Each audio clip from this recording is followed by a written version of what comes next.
الحمد لله رب العالمين والعاقبة للمتقين والصلاة والسلام على من كان نبيا وآدم بين الماء والطين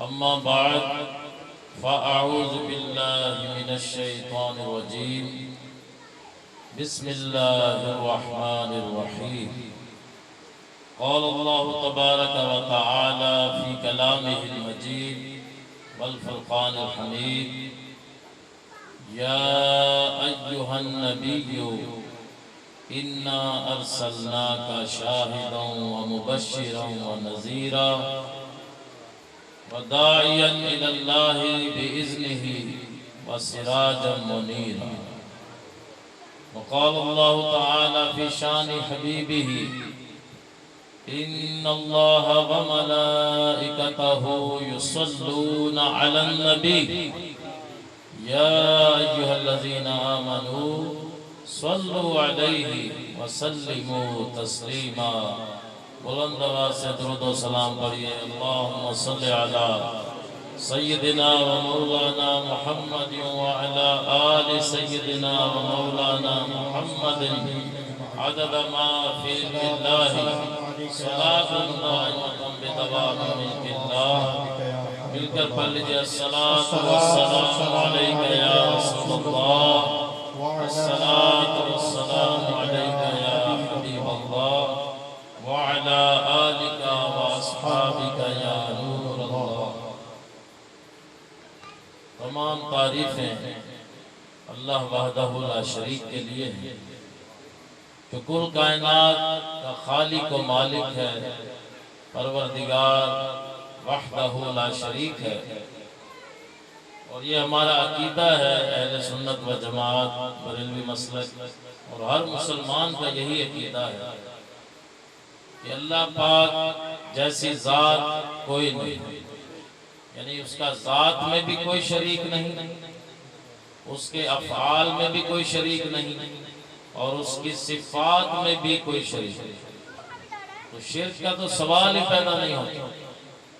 اور ویسے بھی میلاد مصطفیٰ صلی اللہ علیہ وسلم شرک کو ختم کرنے کے لیے، کیونکہ جب ہم میلاد مناتے ہیں تو میلاد کا معنی ہے ولادت کا دن منانا۔ تو ہم اپنے پیارے آقا تاجدار ختم نبوت حضرت محمد مصطفیٰ صلی اللہ علیہ وسلم کے لیے جب ولادت کا دن مان لیتے ہیں کہ آپ صلی اللہ علیہ وسلم 12 ربیع الاول کے دن پیر شریف کے دن صبح صادق کے وقت مکہ مکرمہ میں حضرت عبداللہ رضی اللہ تعالیٰ عنہ کے گھر، حضرت بی بی آمنہ رضی اللہ تعالیٰ عنہ کے گھر میں پیدا ہوئے ہیں۔ جب یہ مان لیتے ہیں تو شرک کا تو یہاں خاتمہ ہو جاتا ہے، یعنی ہم یہ اقرار کرتے ہیں کہ ہمارے پیارے آقا اللہ کے بندے ہیں، اللہ کے نبی ہیں، اللہ کے محبوب ہیں، تاجدار دو جہاں ہیں، لیکن خدا نہیں، کیونکہ اللہ پاک کی شان ہے لم یلد ولم یولد، نہ وہ کسی کا باپ ہے نہ کسی کا بیٹا۔ اب پیارے آقا علیہ السلام کو اللہ پاک نے اتنی شان عطا فرمائی، اتنی شان عطا فرمائی کہ ہو سکتا تھا کہ کوئی معاذ اللہ یہ سمجھ لیتا کہ پیارے آقا کریم علیہ السلام کو ساری خدائی طاقتیں مل گئی ہیں تو معاذ اللہ یہ خدا ہیں یا خدا کے شریک ہیں۔ اس لیے علماء کرام فرماتے ہیں کہ میلاد پاک اتنا منایا جائے تاکہ ہمارے بچے بچے کو پتہ چل جائے کہ ہمارے پیارے آقا صلی اللہ علیہ وسلم اللہ کے بندے ہیں، حضرت عبداللہ کے بیٹے ہیں، سیدہ بی بی آمنہ کی آنکھوں کے تارے۔ تو جب پیارے آقا علیہ السلام کی ولادت باسعادت نہ ہوئی تھی، کائنات میں کفر و شرک کے اندھیرے چھائے۔ خود خانہ خدا بیت اللہ، اللہ کے گھر میں 360 بت رکھے ہوئے، جو مرکز توحید ہے، اللہ کا گھر ہے، اس میں بھی بت پرستی ہو رہی تھی۔ ہر قبیلے نے اپنا الگ الگ خدا بنایا ہے، کچھ کعبے کے اندر رکھے، کچھ کعبے کے صحن میں۔ اور جب 12 ربیع الاول شریف کا بابرکت دن آیا، وہ سہانی گھڑی آئی جس کے بارے میں امام اہل سنت اعلیٰ حضرت امام احمد رضا فرماتے ہیں، جس سہانی گھڑی چمکا طیبہ کا چاند، اس دل افروز ساتھ پہ لاکھوں سلام، اور جس کے آنے سے روشن زمانہ ہوا، اس نبی کی ولادت پہ لاکھوں سلام۔ اور وہ کہیں امتی، تو بھی کہہ یا نبی، امتی تیری قسمت پہ لاکھوں سلام۔ تو ہمارے پیارے آقا صلی اللہ علیہ وسلم کے دادا جان، کیونکہ والد ماجد تو پہلے ہی پردہ فرما گئے تھے، وصال فرما گئے تھے، اور ان کا مزار اقدس مدینہ منورہ مسجد نبوی شریف کے بالکل قریب تھا۔ بعد میں اس کو کچھ عرصہ پہلے، تقریباً 150 سال پہلے یا 100 سال ہوئے ہوں گے، آپ کا مزار اقدس وہاں سے جنت البقیع میں شفٹ کیا گیا۔ اور جو لوگ وہاں موجود تھے جب پیارے آقا کریم علیہ السلام کے والد ماجد کی قبر مبارک وہاں سے شفٹ کی گئی، تبدیل کی گئی، تو سب نے دیکھا کہ آقا کریم علیہ السلام کے والد ماجد سیدنا عبداللہ رضی اللہ تعالیٰ عنہ کا کفن تک میلا نہیں ہوا۔ آخر وہ والد کن کے ہیں کہ جن کی پیشانی میں نور محمدی رہ چکا تھا۔ پیارے آقا کریم علیہ السلام کا نور اپنے والد کی پیشانی میں چمکتا، اور ان سے پہلے آپ کے دادا کی پیشانی میں چمکتا، کیونکہ یہ نور محمدی صلی اللہ علیہ وسلم وہ مبارک نور ہے جس کے بارے میں ہمارے پیارے آقا کا فرمان ہے کہ اول ما خلق اللہ نوری، کہ اللہ نے سب سے پہلے میرے نور کو پیدا کیا۔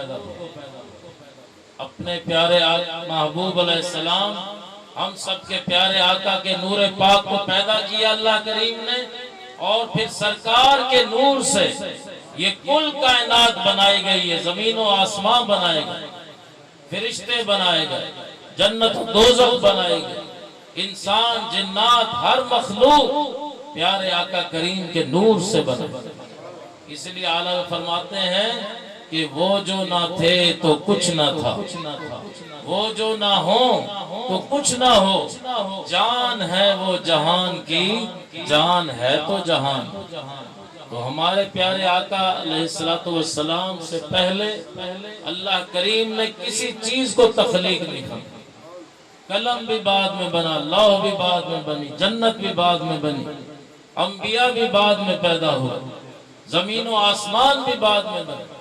اس لیے آج فرماتے ہیں زمین و زمان، یا رسول اللہ یہ زمین و زمان تمہارے لیے، مکین و مکان تمہارے لیے، چنین و چنا تمہارے لیے، بنے دو جہاں تمہارے لیے، اور آقا ہم آئے یہاں تمہارے لیے، اور اٹھیں گے وہاں تمہارے لیے، اور دہن میں زبان تمہارے لیے، بدن میں ہے جان تمہارے لیے۔ یہ زبان بھی اللہ پاک نے ہمیں اس لیے دی ہے کہ اللہ کے محبوب کا ذکر پاک کرتے رہیں، اور یہ وہ ذکر مبارک ہے جس کے لیے اللہ نے فرمایا وَرَفَعْنَا لَكَ ذِكْرَكَ، اے محبوب آپ کے ذکر کو ہم نے بلندی عطا فرمائی۔ کیسی بلندی عطا فرمائی کہ جب آدم علیہ السلام کا جسم پاک بنایا گیا تو آدم علیہ السلام کے جسم کے لیے جو مٹی منگوائی گئی وہ مٹی ہر قسم کی تھی، سفید رنگ کی بھی، کالی رنگ کی بھی، بھورے رنگ کی بھی، لال بھی تھی، اور اسی طرح مٹی کے اندر تاثیر ہوتی ہے، کوئی مٹی جمالی ہوتی ہے، کوئی جلالی ہوتی ہے۔ تو جب آپ کا جسم پاک بنایا گیا تو قد مبارک کتنا تھا؟ 80 گز آدم علیہ السلام۔ تو اس مٹی کا اثر آج آپ کی اولاد میں ہے کہ آدم علیہ السلام کی اولاد دیکھیں، پوری دنیا جتنے بھی انسان ہیں سب ابو البشر آدم علیہ السلام کی اولاد، چاہے کوئی گورا ہے، کوئی حبشی ہے، کالا ہے، کوئی سانولا ہے، کوئی جلدی غصے میں آ جاتا ہے، کوئی بیچارہ غصے میں آتا ہی نہیں ہے، اتنا ٹھنڈا ہوتا ہے. تو یہ سب اسی مٹی کی تاثیر. تو مٹی سے آپ کا جسم پاک بنایا گیا. قرآن میں جہاں بھی ہے کہ اے انسان ہم نے تجھے مٹی سے بنایا، وہاں مراد آدم علیہ السلام. ہم لوگ مراد نہیں ہیں. مٹی سے صرف آدم علیہ السلام بنا. پھر آدم علیہ السلام کی پسلی سے، یہ مسلم شریف کی حدیث ہے، آپ کی پسلی سے اماں حوا کو پیدا کیا گیا. پسلیاں آپ کو پتہ ہے ٹیڑھی ہوتی ہیں، اور پیارے آقا کی یہ حدیث ہے بخاری شریف میں کہ عورت ضدی ہوتی ہے کیونکہ ٹیڑھی پسلی سے بنائی گئی. لہذا اگر وہ ضد کرے شوہر کے آگے تو شوہر کو چاہیے کہ صبر کرے، اس کی کوئی خوبیاں دیکھ لے. یہ نہیں کہ اس پہ ہاتھ اٹھائے مارنا شروع کر دے. خواتین پہ ہاتھ اٹھانا ویسے بھی مرد کے شایان نشان ہے، یہ جاہلوں کا کام ہے. اور چہرے پہ مارنا ویسے ہی گناہ کا کام. چہرے پہ، سر پہ علماء کرام نے سختی سے منع کیا. اور ہمارے ہاں ہوتا کیا، جیسے لڑائی پہلا تھپڑ چہرے پہ پڑے. چہرے کو نہ مارو. اس کے لیے قرآن میں اللہ نے فرمایا لَقَدْ خَلَقْنَا الْإِنسَانَ فِي أَحْسَنِ تَقْوِيمٍ، کہ بے شک ہم نے انسان کو سب سے خوبصورت بنایا. تو یہاں اسی آیت کے تحت ضمناً مجھے ایک واقعہ یاد ہے، بڑا دلچسپ ہے. خلیفہ ہارون الرشید کا ذکر سنا ہو، عباسی خلیفہ، اور بڑے علم دوست خلیفہ تھے، علماء کی بڑی قدر کرتے. اور ان کی جو زوجہ تھیں زبیدہ خاتون، وہ بھی بہت اللہ پاک کے ولیوں کو چاہنے والی تھیں، علماء کی قدر کرنے والی تھیں. اور ان کی نہر بھی ہے، نہر زبیدہ، آج بھی اس کے آثار مکہ مکرمہ شریف میں ہیں، جو آپ نے عراق سے، بغداد سے لے کر مکہ مکرمہ تک، میدان عرفات تک، مینا تک کھدوائی تھی تاکہ حاجیوں کو پانی مل سکے. اس دور میں اتنی بڑی نہر، وہ نہر زبیدہ کے نام سے. تو خلیفہ ہارون الرشید نے اور اپنی ملکہ زبیدہ کے ساتھ بیٹھے ہوئے تھے، موڈ میں تھے، تو کہنے لگے کہ اے ملکہ، اگر تم زمین کی ہر چیز سے حتیٰ کہ سورج اور چاند سے بھی زیادہ حسین نہیں ہو تو میں تمہیں 3 طلاقیں دوں. اٹھے 3، پھر ایک بھی نہیں، 3 طلاقوں کے بعد ظاہر ہے پھر عورت گئی، بیڑا غرق ہو گیا. 1 طلاق کے بعد رجوع ہو سکتا ہے، 2 کے بعد ہو سکتا ہے. اب قسم کھا بیٹھا کہ اگر تم اتنی حسینہ جمیلہ نہیں ہو، سورج چاند سے بھی زیادہ. اور وہ تو شاعر کہتے ہیں نا کہ میرا محبوب چاند سے حسین ہے، مبالغہ کرتے ہیں. اب تو شرعی مسئلہ آ گیا تھا. اب جس عالم دین کے پاس جائیں وہ کہہ رہے سورج چاند سے زیادہ حسین کہاں ہوگی. اگرچہ ہم نے ملکہ کو دیکھا نہیں ہے، پردہ کرتی ہیں وہ، لیکن اتنی حسین تو نہیں، تو طلاق تو پڑ جائے گی. اب کئی جگہ جانے کے بعد جب حضرت بہلول دانا کی خدمت میں اللہ کے ولی تھے، خلق سے اولیاء، اولیاء سے رسول، اور رسولوں سے اعلیٰ ہمارا نام. تو بہلول دانا علیہ رحمہ ایک چھوٹی سی مسجد آپ نے بنائی ہوئی تھی، وہاں امامت بھی فرماتے تھے. تو خلیفہ ہارون الرشید کو اور جتنے علماء کہہ رہے تھے کہ طلاق ہو جائے گی، ان سب کو بلایا کہ میرے پیچھے نماز پڑھو. مغرب تھی یا عشاء تھی یا فجر تھی، یعنی اونچی قرات والی نماز، جہری نماز. اب سورۃ والتین جب وہ پڑھنے لگے تو آخری آیت جو تھی لَقَدْ خَلَقْنَا الْإِنسَانَ فِي أَحْسَنِ تَقْوِيمٍ، اس میں انہوں نے جان بوجھ کے پڑھا لَقَدْ خَلَقْنَا الشَّمْسَ فِي أَحْسَنِ تَقْوِيمٍ. پیچھے سے لقمہ آیا لَقَدْ خَلَقْنَا الْإِنسَانَ. اب وہ مسئلہ سمجھا رہے تھے، نماز بھی پڑھا رہے تھے، خلیفہ اور علماء مفتیان کو مسئلہ بھی سمجھا رہے تھے کہ جب آپ کہیں گے لَقَدْ خَلَقْنَا الشَّمْسَ تو ترجمہ ہوگا یا اللہ پاک نے فرمایا ہم نے سورج کو سب سے زیادہ خوبصورت بنا. لیکن یہ تو نہیں ہے. قرآن میں لَقَدْ خَلَقْنَا الْإِنسَانَ فِي أَحْسَنِ تَقْوِيمٍ. پھر کہا لقد خلقنا القمر فی احسن تقویم، پھر لقمہ آیا کہ غلط ہے یہ بھی، لقد خلقنا الانسان۔ اب نماز مکمل ہو گئی، جو بھی معاملے آپ نے سجدہ صاحب کیا یا نہیں کیا، وہ تو جان بوجھ کے لفظ نہیں بدلنا چاہیے، نماز فاسد ہو جاتی ہے، لیکن یہ اللہ کے ولی کی ادا ہے، مسئلہ سمجھا رہے۔ تو پھر آپ نے فرمایا کہ ہاں بھئی میں تو پڑھ رہا تھا لقد خلقنا الشمس، مجھے پڑھنے دیتے۔ علماء نے کہا کیسے جی پڑھنے دیتے، قرآن میں جو آیت ہے وہی پڑھیں آپ۔ کہتے پھر تو مسئلہ خود ہی تم نے حل کر دیا۔ خلیفہ نے قسم کھائی تھی کہ اگر میری ملکہ سورج چاند سے زیادہ حسین نہ ہو تو اس کو 3 طلاق۔ قرآن نے فیصلہ کر دیا کہ اللہ نے انسان کو سب سے زیادہ حسین بنایا۔ اللہ نے فرما دیا لقد خلقنا الانسان فی احسن تقویم، لہذا فیصلہ ہو گیا کہ ملکہ زبیدہ جو ہیں وہ سورج چاند سے بھی زیادہ حسین ہیں۔ تو جو شادی شدہ ہے وہ بھی اپنی زوجہ کو کہہ سکتے ہیں کہ تم بھی چاہے جیسی بھی شکل ہو، خیر ہے، انسان تو ہے نا، اور انسان کے لیے قرآن نے کہہ دیا لقد خلقنا الانسان فی احسن تقویم۔ تو پیارے آقا کریم نے فرمایا کہ اے میرے امتیوں، تم میں سب سے بہترین وہ ہے جس کے اخلاق اپنے گھر والوں کے لیے بھی سب سے بہتر۔ اب یہ نہ ہو کہ باہر تو ہم بڑے حسن اخلاق کے پیکٹ بنے ہوئے ہیں، پیکر بنے ہوئے ہیں، اور گھر جاتے ہی مار دھاڑ شروع، کھانے میں نمک کم ہے تو کھانا اٹھا کے ایک کھانا بنایا تو نے، یہ کر دیا وہ کر دیا۔ تو ایسا نہیں ہونا چاہیے۔ ہمارے پیارے آقا نے فرمایا تم میں سب سے بہترین وہ ہے کہ جو اپنے گھر والوں کے لیے سب سے اچھے اخلاق، اور پھر آقا کریم نے فرمایا سب سے اچھے اخلاق والا میں ہوں اپنے اہل خانہ کے، اہل بیت کے۔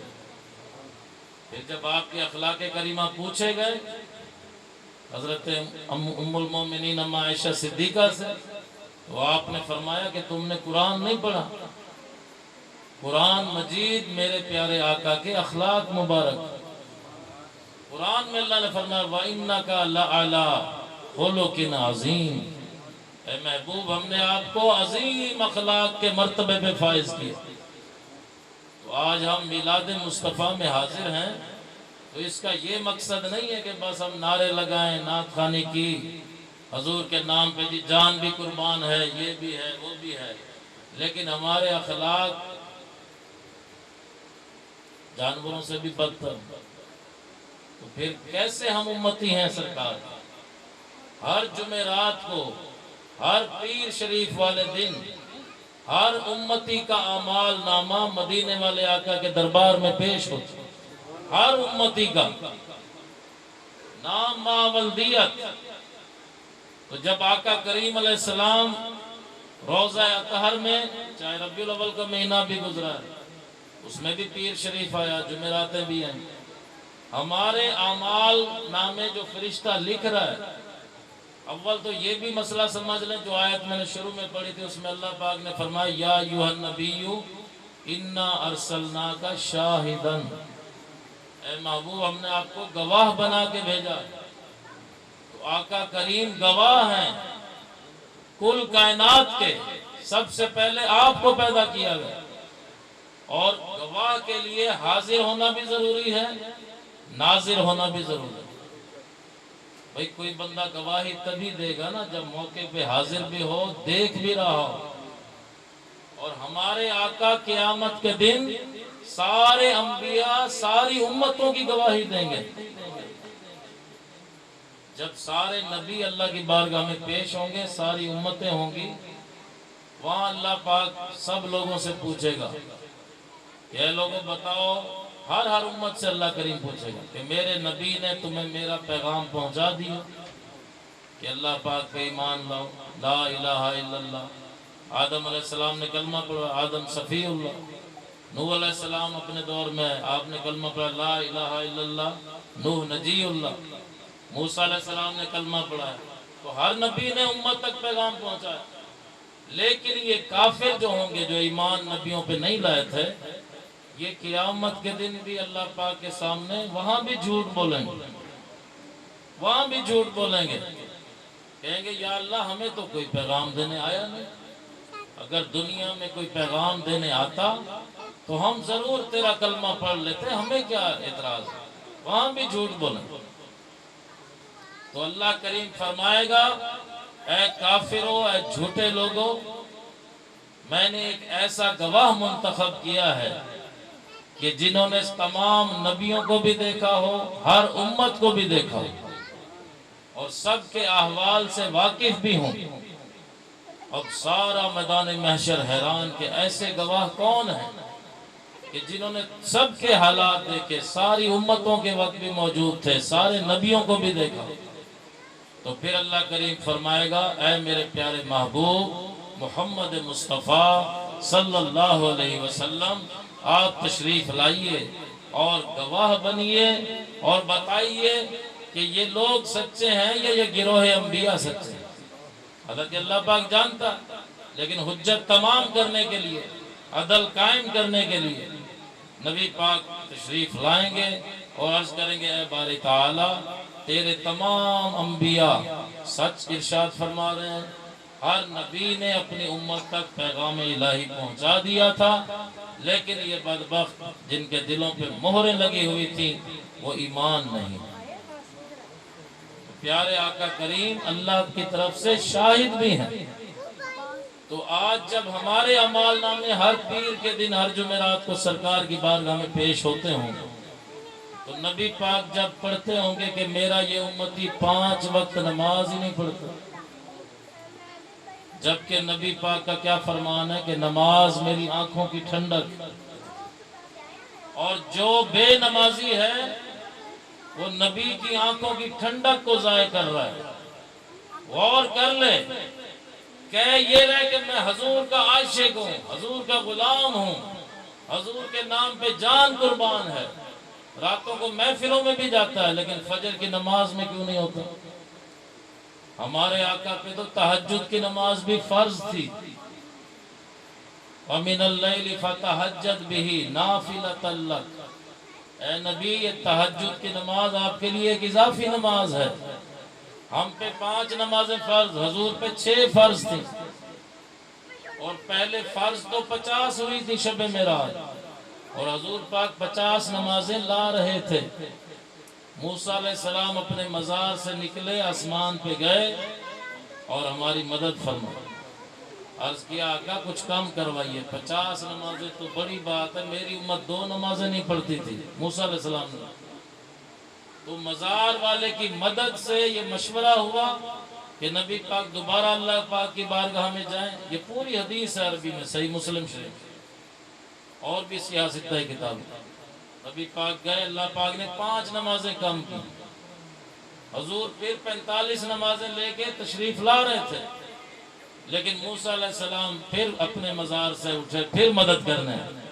تو جو لوگ کہتے ہیں مزار والے انبیاء اولیاء مدد نہیں کر سکتے، انہیں تو پوری 50 نمازیں پڑھنی چاہیے، کیونکہ یہ جو 50 سے 5 ہوئی، یہ موسیٰ علیہ السلام اپنے مزار سے اٹھ کے آئے تھے مدد کرنے کے لیے۔ تو ہمارا یہ عقیدہ ہے کہ حقیقی مدد فرمانے والا صرف اللہ رب العالمین، لیکن اللہ کی عطا سے اللہ کے پیارے بھی مدد فرماتے ہیں۔ اسی لیے تو ہم یا علی مدد کا نعرہ لگاتے ہیں، اور بڑے بڑے اولیاء شیخ عبدالحق محدث دہلوی جیسے، اور شاہ عبدالعزیز محدث دہلوی جیسے، شاہ ولی اللہ جیسے، وہ ناد علی کا وظیفہ پڑھتے تھے۔ ناد علی ان مظہر العجائب تجدہ اونن لک فی النوائب، اس کا ترجمہ تو پڑھ کے دیکھیں کہ اے مولا کائنات، اللہ پاک نے آپ کو مددگار بنا کے بھیجا۔ یا علی مدد کہنے سے مشکلات ٹل جاتی، کیونکہ آپ کا لقب بھی مشکل کشا، اور آپ کی اولاد پاک دیکھ لیں، ابھی ربیع الثانی کا مہینہ، سید الاولیاء حضور غوث اعظم کا مہینہ، آپ حسنی سید امام حسن کی اولاد سے، کیونکہ آپ کے والد کا شجرہ نسب امام حسن مجتبی سید الاسخیاء سے ملتا ہے، آپ کی اماں جان کا شجرہ نسب امام علی مقام شہید کربلا امام حمام امام حسین سے ملتا ہے۔ اس لیے ہم کہتے ہیں غوث پاک کے بارے میں کہ آپ حسنی حسینی سید ولیوں کے سردار ہیں، اور آپ کا قدم ہر ولی اللہ کی گردن پہ ہے۔ اور غوث پاک جن کی ہم 11ویں کا ختم دیتے ہیں، آپ کیا فرماتے ہیں؟ آپ فرماتے ہیں کہ جو مسلمان ہے لیکن نماز نہیں پڑھتا تھا، بے نمازی ہے، اسے مرنے کے بعد مسلمانوں کے قبرستان میں دفن ہی نہ کرو، اسے کافروں کے قبرستان میں دفن۔ کراچی میں ہے نا گورا قبرستان، وہاں کرسچن دفنائے جاتے ہیں۔ غوث پاک فرما رہے ہیں کہ جو بے نمازی ہے اسے مسلمانوں کے قبرستان میں دفن ہونے کا بھی حق نہیں، اور آج ہمیں پرواہ ہی نہیں ہے نماز کی۔ یہ ذہن بنا ہوا ہے لوگوں کا کہ بس پڑھ لے تو ثواب ہے، نیکی کا کام، کبھی کبھی پڑھ لینی چاہیے۔ او بھائی کبھی کبھی نہیں، قرآن میں 600 جگہ پہ نماز کا حکم، 600 مرتبہ۔ کیا کسی نبی نے نماز چھوڑی؟ کسی صحابی نے چھوڑی؟ اہل بیت پاک میں سے کسی نے چھوڑی؟ امام حسین نے تو سجدے میں سر اقدس کٹوایا۔ یزیدیوں کی فوج تھی، نماز کا وقت جا رہا تھا، آپ نے وہیں عصر کی نماز ادا فرمائی، اور سجدے میں بندہ اپنے رب کے قریب تر ہوتا۔ اور آپ تو ویسے جنتی جوانوں کے سردار، اور پھر جب آپ کا سر اقدس نیزے پہ لگایا گیا تو امام عالی مقام تلاوت قرآن فرما رہا۔ آج ہمارا حال کیا ہے کہ ہمارے مسلمان فلمی گانے گاتے ہیں، فلمیں دیکھتے ہیں، موبائل پہ اب تو سہولت آ گئی ہے، نیٹ چل رہا ہے، جو مرضی دنیا کی غلاظت دیکھتے ہیں، اپنی آنکھوں کو معاذ اللہ حرام سے پور کرتے ہیں۔ ان آنکھوں سے رسول اللہ کا دیدار کیسے ہوگا اگر ہم گناہوں بھری زندگی گزاریں؟ نبی پاک کی حدیث ہے کہ جو اپنی آنکھوں کو حرام سے پر کرتا ہے اس کی آنکھوں میں جہنم کی آگ کے کیل ٹھونکے جائیں۔ آج بد نگاہی کتنی ہے، فلمیں، ڈرامے، گانے، باجے عام ہیں، اور ان فلموں میں، ان گانوں میں کفریہ باتیں آ جاتی ہیں، کیونکہ زیادہ ہمارے پاکستانی بھائی انڈین فلمیں دیکھتے ہیں، اس میں بت پرستی دکھائی جاتی ہے۔ اب فلم گھر میں چل رہی ہے، گھر مسلمان کا، اس میں بت دکھا رہے ہیں، فلانی ماتا تے فلانی ماتا، پوجا ہو رہی ہے، اور مسلمان کے گھر میں بت پرستی دکھائی جائے تو اس گھر پہ لعنت نہیں برسے گی تو کیا رحمت برسے گی؟ پیارے بھائیوں، خدا را ہوش کیجئے، اگر ٹی وی چلانا ہی ہے تو صرف مدنی چینل چلائیں، قرآن کی تلاوت چلائیے، نعتیں چلائیں، علماء اہل سنت کے بیانات چلائیں۔ یہ کہ آپ گھروں میں فلمیں، ڈرامے، گانے باجے، یہ گانے سننا تو یزید کا طریقہ ہے، امام حسین کا طریقہ تو نہیں۔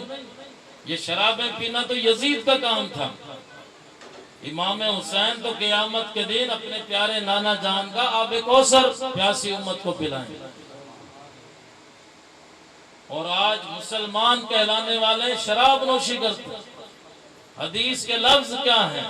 نبی پاک نے فرمایا جو دنیا میں شراب پیے گا، حرام شراب، قیامت کے دن وہ بت پرستوں میں کھڑا ہوگا، میری امت میں شامل ہی نہیں ہوگا۔ مولا علی کتنی نفرت فرماتے ہیں شراب سے، فرمایا جہاں شراب کا ایک قطرہ گرا ہو اور اس جگہ کوئی مینار بنائے اور مجھے کہ اس مینار پہ کھڑے ہو کے اذان دے، میں اس مینار پہ نہیں چڑھوں کیونکہ نیچے شراب کا قطرہ گرا۔ اہل بیت پاک جن کے لیے قرآن فرماتا ہے پاک ہیں، پاکیزہ ہیں، طیب ہیں، طاہر ہیں، ہمیں تو ان کے نقش قدم پہ چلنا ہے۔ ہم کیوں یزیدی طریقے پہ چلتے ہیں؟ سود کھانا یزید کا کام تھا، حرام کام کرنا، زنا کرنا یزید کا کام تھا۔ اس لیے تو امام حسین نے فرمایا تھا کہ یہ سر کٹ سکتا ہے، یزید کے آگے ہم بیعت اس کی نہیں کریں گے، یہ ہاتھ اس کے ہاتھ میں نہ دیں گے۔ خواجہ غریب نواز نے کیا فرمایا؟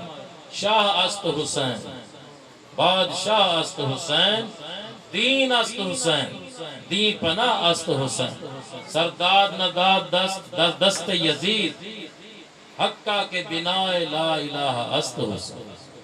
تو اگر امام حسین نے قیامت کے دن پوچھ لیا کہ میں نے تو اپنا پورا کنبہ شہید کرا دیا تھا نانا جان کے دین کے لیے، اور تم سے صبح نماز کے لیے نہیں اٹھا جاتا، اب رمضان شریف گزرا ہے، اچھے بھلے ہٹے کٹے مسلمان روزہ نہیں رکھتے۔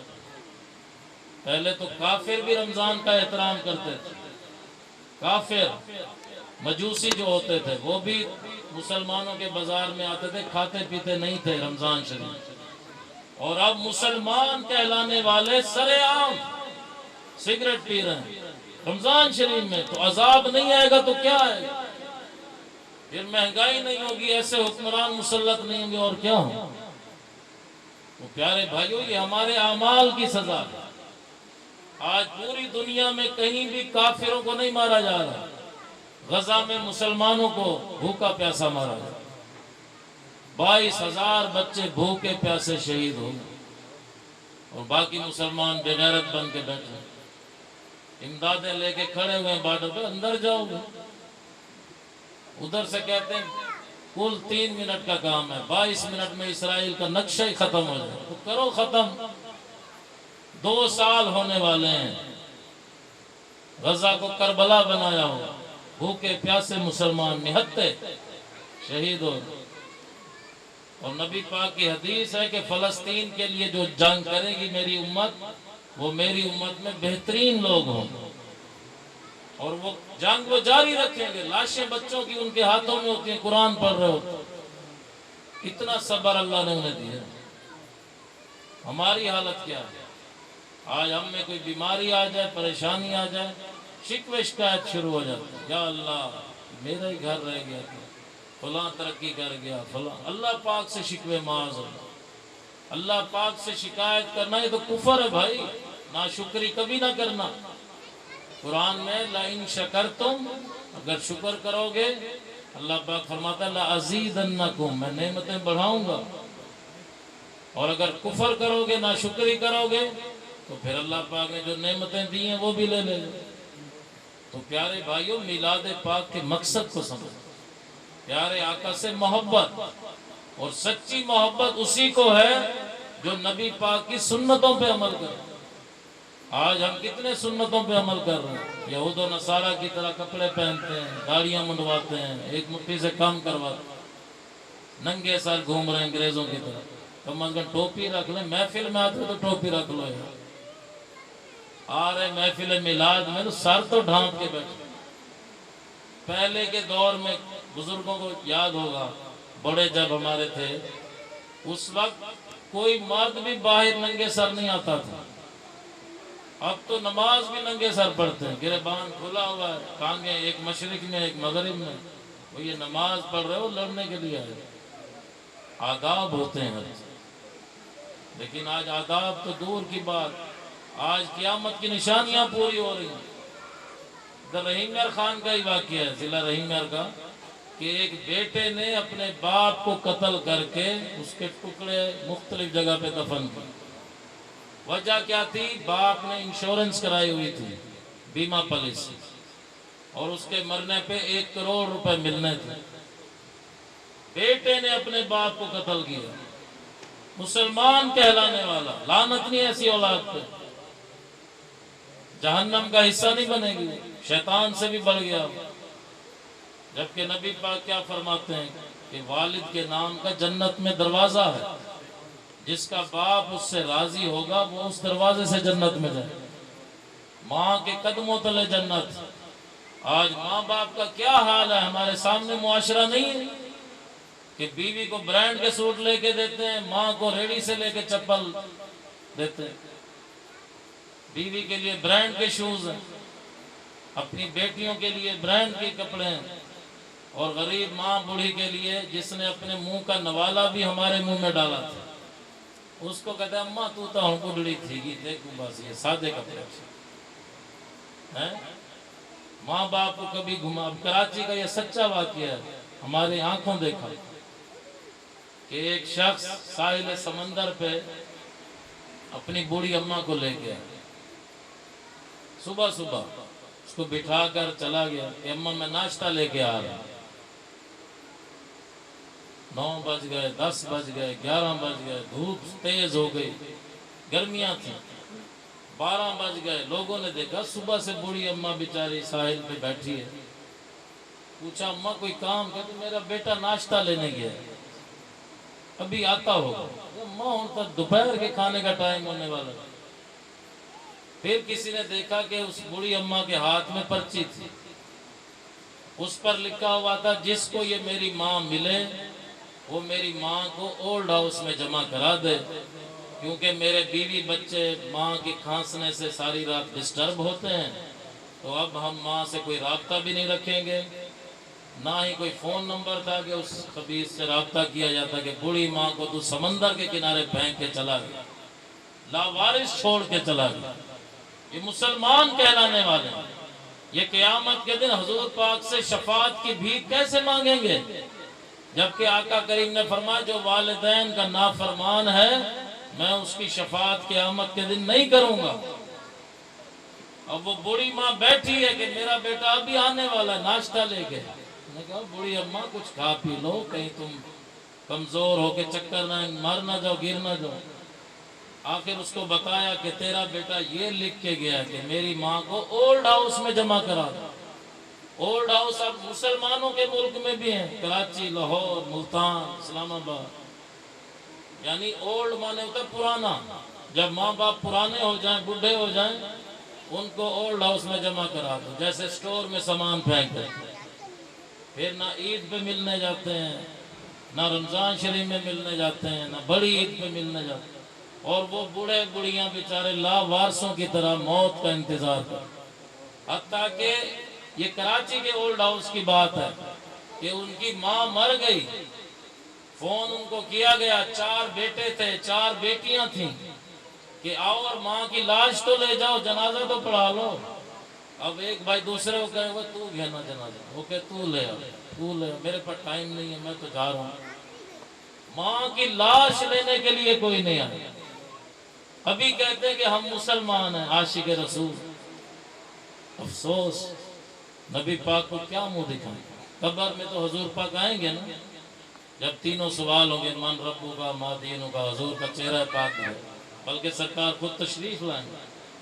اگر وہاں حضور پاک نے فرما دیا کہ یہ تو میرا غلام نہیں ہے، اس کے تو کرتوت یہ تھے، ماں باپ کو ستاتا تھا، گالیاں بکتا تھا، لڑتا تھا، بد اخلاق تھا، جھوٹ بولتا تھا، حضور کی شان کیا ہے کہ دشمن آپ کو صادق اور امین کہتے ہیں۔ دشمن ابو جہل والے جو حضور کے قتل کے منصوبے بناتے تھے، لیکن مانتے تھے کہ محمد صادق ہیں، امین ہیں۔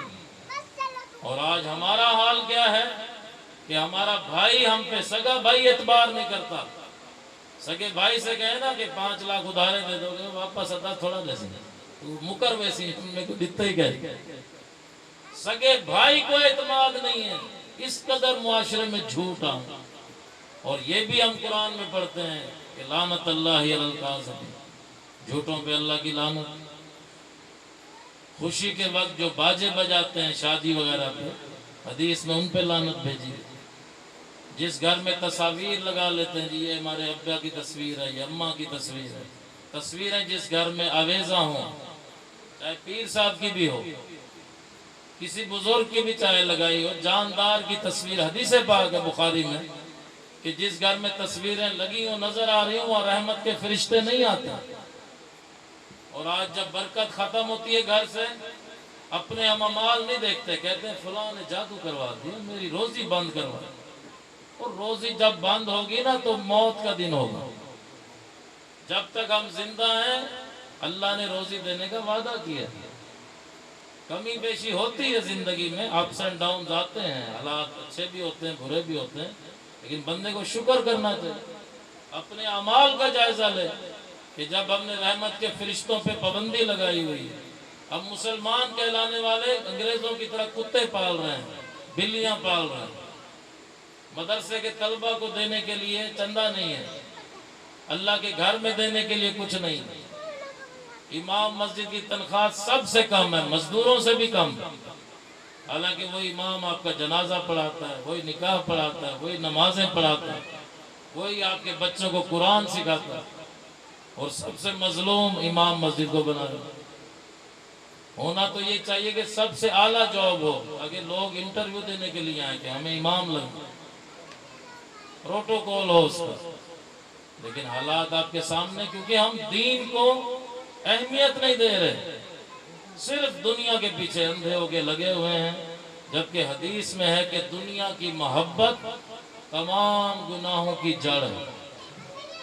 تو دنیا کی محبت دلوں سے نکالیے، اپنے پیارے اللہ پاک، اس کے پیارے محبوب حضرت محمد مصطفیٰ کی محبت دلوں میں لائیں، حضور کے اہل بیت کی محبت، حضور کے صحابہ کی محبت، امت کے اولیاء جو حضور کی امت کے ہیں ان کی محبت، اور نیک لوگوں کی محبت جب دل میں ہوگی تو پھر مال کی محبت نہیں ہوگی، تبھی انشاءاللہ ہم کامیاب ہوں گے۔